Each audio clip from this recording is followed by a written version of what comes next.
We have the Prime Minister of France stepping up, making a statement saying that they're going to soon ban these protests in the worst hit neighborhoods after what they call radical protesters turned yellow vest demonstrations into basically smashing, looting, and burning mayhem.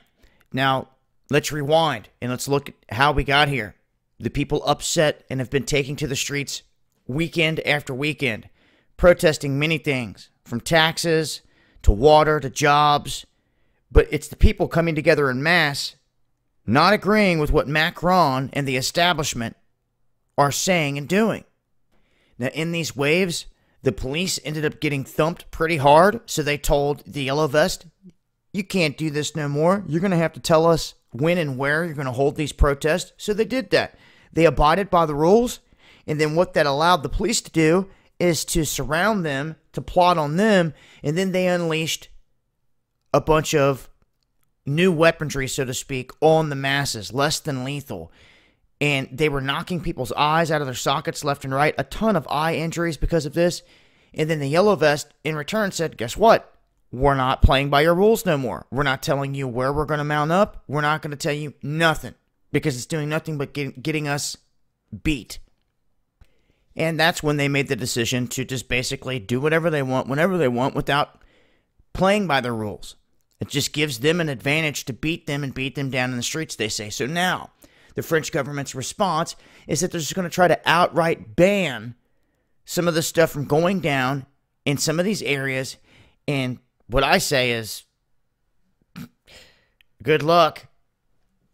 If you can't control these people in the areas, in these streets as it is at this point, trying to stop them from going into certain areas isn't going to work. Not unless you have like your whole force there around the clock. And even then, they surround them. What have we seen?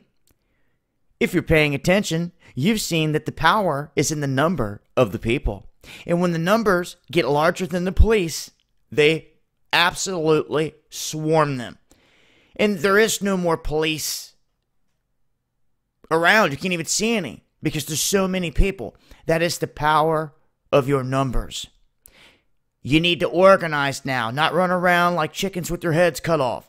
You need to come together. You need to think sharply, tactically, and make advancements from there. And these things can be done righteously without any violence if you have the right numbers and the right movement.